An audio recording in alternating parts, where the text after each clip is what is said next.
In the world of hip-hop, where battles and rivalries are as old as the genre itself, there's one feud that's more legendary than most: Drake versus Kendrick Lamar.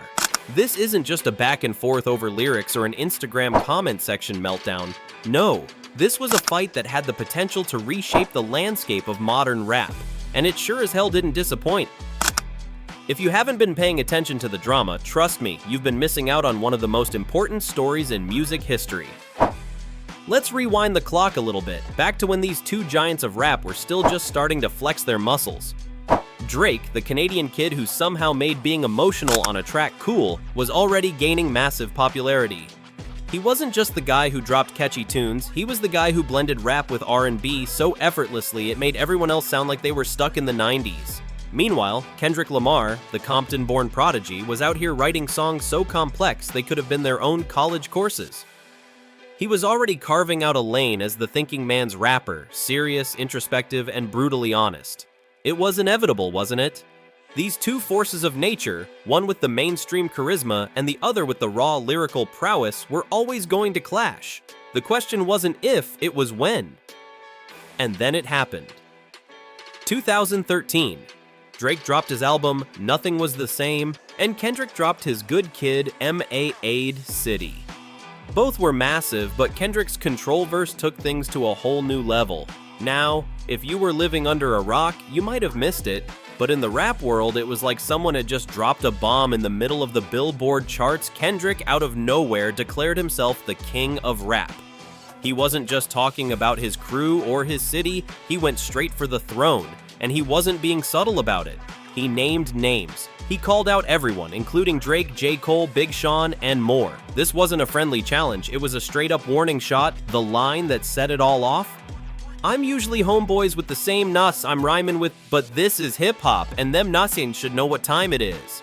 Now, if you're a rap fan, you know that in this game, that's like calling for a showdown in the middle of the street.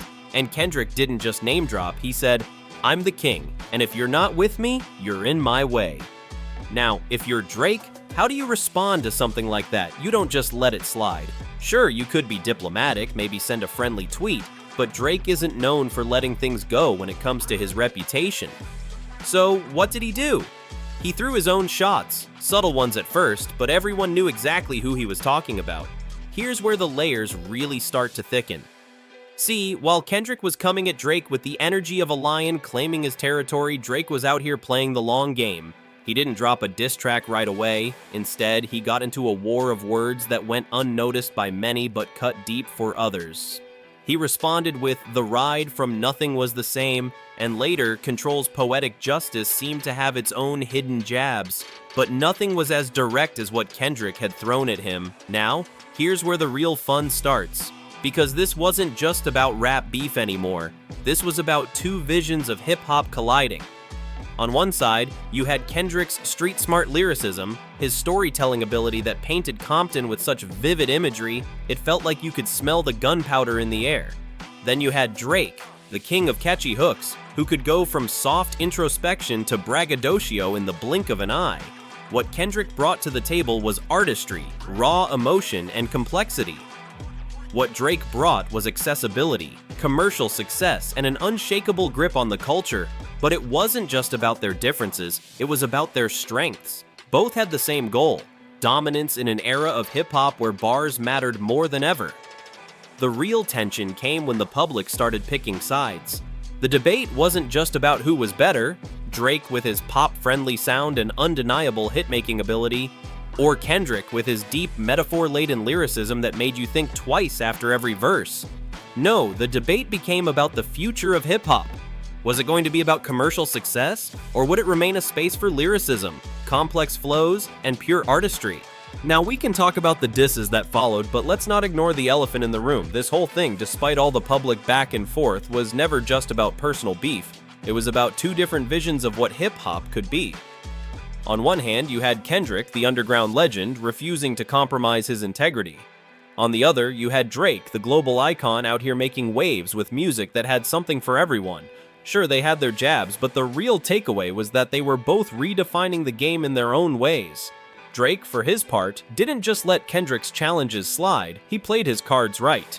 If Kendrick's Control verse was a challenge, Drake responded by continuing to dominate the charts, picking up awards and expanding his brand. He was out here making anthems, collaborating with top-tier artists, and showing that he could bend genres to his will. But Kendrick wasn't sitting back either. He came back with To Pimp a Butterfly, an album so layered and complex that it felt like Kendrick was challenging hip-hop to be better, to go deeper. He wasn't just making music, he was making statements. He wasn't just throwing bars, he was building bridges between rap and political consciousness, and he made it clear he was ready for whatever came next. Then, of course, the fans ate it all up. The Twitter wars, the memes, the debates in barbershops, and the interviews, it was all part of the spectacle. Both camps were throwing subtle shots, never truly calling out the other directly, but always making sure you knew where they stood. And each time one of them dropped a new track, it was as if the entire rap world stopped to see if there was another jab in there just waiting to be dissected by bloggers and fans alike. These weren't just rap verses, they were cultural moments. They made you think, laugh, and argue. But here's the thing, this feud changed hip-hop in ways that go beyond just the beef. It forced rappers to reconsider their positions in the industry. If Kendrick could come at the crown so boldly, then no one was safe. It created a culture where lyrical ability was still king, but commercial viability couldn't be ignored. We saw more rappers stepping up their bars, pushing boundaries, and dropping albums that weren't just about hitting the club but making people think. And on the other side, Drake's ability to make hits that everyone could vibe with while still keeping his artistry intact changed the way hip-hop was consumed. This wasn't just a rap feud, it was a shift in the entire paradigm. So what's the verdict? Who won the battle? Honestly, that's the wrong question. This feud didn't end with one of them being crowned the victor.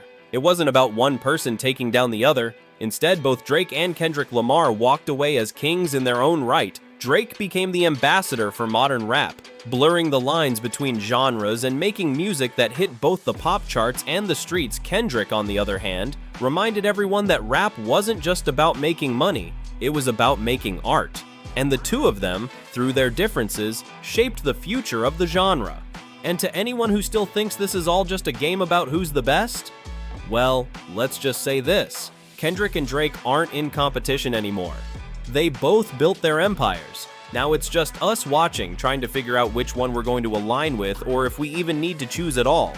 Because at the end of the day, they've both left their indelible marks on hip-hop, one verse at a time, and that's something no beef can ever take away.